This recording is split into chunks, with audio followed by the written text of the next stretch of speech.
भक्तों, ओम नमः शिवाय। श्री शिवाय नमस्तुभ्यम। जय श्री महाकाल। जी हाँ भक्तों, क्या आपका भी जो बच्चा है उसका जो मन है वो पढ़ाई लिखाई में बिल्कुल भी नहीं लगता। आप लोग बहुत ज़्यादा परेशान हैं उसकी पढ़ाई के लिए कि आखिरकार हमारा जो बच्चा है उसका जो मन है वो पढ़ाई में क्यों नहीं लगता। आपने बहुत ज़्यादा प्रयास किया कि वो पढ़े, लेकिन फिर भी जब बात पढ़ाई की आती है तो कहीं वो घूमने चला जाता है, कहीं खेलने चला जाता है, कहीं कुछ करने लगता है, कहीं कुछ, लेकिन पढ़ता बस बिल्कुल भी नहीं है। आप लोग बहुत ज़्यादा परेशान हो कि आखिर ऐसा क्या हो गया जिसके कारण हमारा जो बच्चा है उसका जो मन है वो पढ़ाई में नहीं लगता। तो आपको परेशान होने की बिल्कुल भी आवश्यकता नहीं है, क्योंकि आज इस वीडियो में मैं आपको कुछ ऐसे उपाय बताने वाला हूं जिसको अगर आपने अच्छे से सुन के और अच्छे तरीके से कर लिया तो अवश्य रूप से आपके घर का जो कोई भी व्यक्ति है, मतलब जो भी आपका लड़का है जिसका मन पढ़ाई लिखाई में नहीं लगता, अवश्य रूप से उसका मन है पढ़ाई की ओर आकर्षित होगा ही होगा। क्या करना है, कैसे करना है, पूरा आपको मैं बताने वाला हूँ। देखिए, आपको भी पता है कि पूज्य गुरुदेव की जो कथा होती है उसमें लाखों की भीड़ आती है। कैसे भीड़ आती है? लाखों की भीड़ आती है।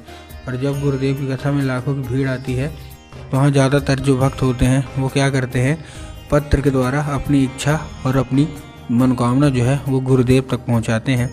तो अभी गुरुदेव की कथा चल रही थी, आज से 4 से 5 महीना पहले की बात है। गुरुदेव की कथा चल रही थी और गुरुदेव की कथा में लाखों की भीड़ आई। अब जब गुरुदेव की कथा में लाखों की भीड़ आई तो वहाँ ज़्यादातर जो भक्त थे उन्होंने क्या किया, पत्र के द्वारा अपनी इच्छा और अपनी मनोकामना जो थी वो गुरुदेव तक पहुँचाई। अब जैसे ही गुरुदेव के पास पत्र पहुँचा और गुरुदेव ने पत्र पढ़ा तो वहाँ गुरुदेव ने देखा कि ज़्यादातर जो भक्त हैं उनकी क्या है, केवल और केवल एक ही इच्छा और एक ही मनोकामना है, क्या कि गुरुदेव हमारा जो बच्चा है ना उसका जो मन है वो पढ़ाई लिखाई में बिल्कुल भी नहीं लगता। हमने बहुत कोशिश की उसको पढ़ाने के लिए लेकिन नहीं लगता। हमने बहुत अच्छी उसको स्कूल में डाल के रखा है, बहुत अच्छा उसको कोचिंग ट्यूशन दे रहे हैं, हर एक तरह की सुख सुविधा भी दे रहे हैं, लेकिन फिर भी जब बात पढ़ाई की आती है तो कहीं घूमने चला जाएगा, कहीं खेलने चला जाएगा, कहीं कुछ करने लगे, कहीं कुछ, लेकिन पढ़ेगा बस बिल्कुल भी नहीं।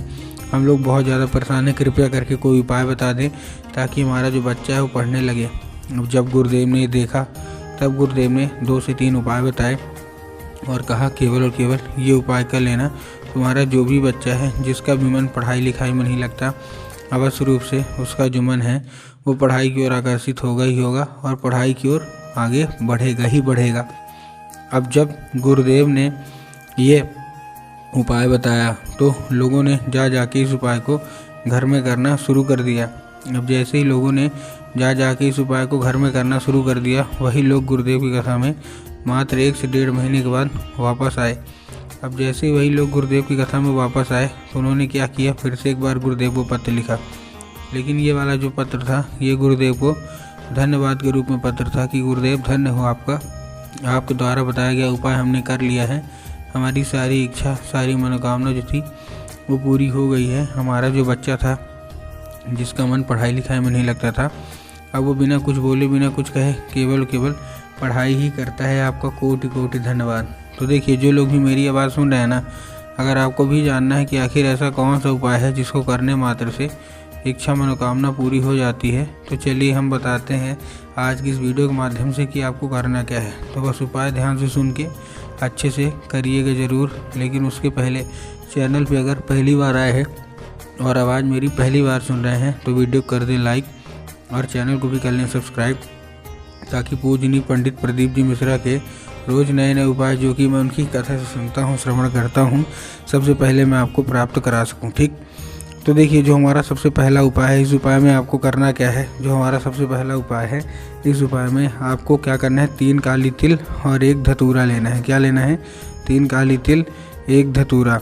अब ये क्या कर, देखिए काली तिल और काली मिर्च में बहुत सारे लोग कंफ्यूज होते हैं कि काली तिल क्या है, काली मिर्च क्या, हमको थोड़ा साफ साफ बताओ। तब गुरुदेव ने बताया है कि आपको क्या लेना है, केवल और केवल आपको लेना है काली तिल, साथ में 1 धतूरा लेना है। और ये लेने के बाद आपको क्या करना है, ये लेने के बाद अपने बच्चे के हाथ में देके उसको भेज देना है सीधा सीधा शिव मंदिर। अब जैसे ही आपका बच्चा शिव मंदिर पहुँचेगा, शिव मंदिर पहुँचने के बाद उसको बोलिएगा कि दक्षिण दिशा में खड़ा हो जाए और उत्तर की ओर अपना चेहरा कर ले। अब देखिए दक्षिण और उत्तर में भी ना बहुत सारे लोग कंफ्यूज होते हैं कि दक्षिण क्या है उत्तर क्या है, हमको थोड़ा साफ साफ बताओ। तब गुरुदेव ने साफ साफ बताया है कि आप जिस भी शिव मंदिर जा रहे हैं उस शिव मंदिर का जिधर साइड जलाधारी होगा आपको अपना चेहरा उधर साइड करके खड़े हो जाना है। ठीक, खड़े हो गए। खड़े होने के बाद आपको क्या करना है, एक नाम लेके, कौन सा, महादेव का बहुत ही सुंदर सा नाम है श्रम्भेश्वर महादेव। तो आपको करना क्या है, आपको श्रम्भेश्वर महादेव का नाम लेके और उन्हीं का स्मरण करके आपको चुपचाप क्या कर देना है, अर्पित कर देना है बस। पूज्य गुरुदेव कहते हैं कि अगर आपके बच्चे ने ऐसा कर लिया तो अवश्य रूप से इच्छा मनोकामना जो है वो पूरी होगी ही होगी। ये था कौन सा, ये था हमारा पहला उपाय। अब हम चलते हैं अपने दूसरे उपाय की ओर। अब देखिए जो दूसरा उपाय है इसमें जितने भी माताएं हैं अपने बच्चे के लिए ये उपाय कर लीजिएगा। इस उपाय में आपको देखिए करना क्या है, इस उपाय में सिंपल सा आपको लेना क्या है, केवल और केवल आपको जो लेना है एक लाल फूल चाहिए और एक लाल फूल के साथ आपके घर में माता सरस्वती की फ़ोटो या मूर्ति होना अति अनिवार्य है। अगर आपके घर में माता सरस्वती की फ़ोटो या मूर्ति है तब तो अच्छी बात है, लेकिन अगर आपके घर में माता सरस्वती की फ़ोटो या मूर्ति नहीं है तो आपको बाज़ार जाना है, माता सरस्वती की फ़ोटो या मूर्ति लाना है और अपने घर में क्या करना है, उनको स्थान देना है। ठीक, दे दिया स्थान। अब क्या करना है, शाम के वक्त में जब आपके घर में पूजा पाठ होती है ना तो आपको क्या करना है, वो लाल फूल लेना है और माता सरस्वती को अर्पित करना है और माता से उसको औषधि के रूप में मांगना है कि माता कृपया करके हमको इसको औषधि के रूप में प्रदान करिए। ठीक, अब जैसे ही अब क्या होगा, अब वो औषधि का रूप ले लेगा। अब आपको करना क्या है, उसी रात जब आपका बच्चा अच्छे तरीके से खाना पीना खा के सो जाए तो आपको वो लाल फूल उठाना है और अपने बच्चे के माथे पे 2 से 3 बार आपको क्या करना है, फेर देना है। पूज्य गुरुदेव कहते हैं कि उस फूल के जरिए स्वयं जो माता सरस्वती हैं वो उसके दिमाग में प्रवेश कर जाएंगी और उसका जितना भी दिमाग है जो कि इधर उधर के कामों में लगता है वहाँ से ना लग के केवल जो उसका दिमाग है वो पढ़ाई की ओर ही लगेगा। ये था कौन सा, ये था हमारा दूसरा उपाय। अब हम चलते हैं अपने तीसरे और आखिरी उपाय की ओर। अब तीसरे और आखिरी उपाय में आपको करना क्या है, सिंपल सा, आपको एक पान का पत्ता लेना है। पान के पत्ते के ऊपर आपको शहद का लेपन करना है। ठीक, अब देखिए पान का पत्ता लिया, पान के पत्ते के ऊपर शहद का लेपन किया। शहद का लेपन करने के बाद किधर साइड करिएगा, बहुत सारे लोग गलत दिशा में कर देते हैं, तो आपको ऐसा नहीं करना, जिधर चिकना साइड होगा उधर साइड करना है। ठीक, कर दिया।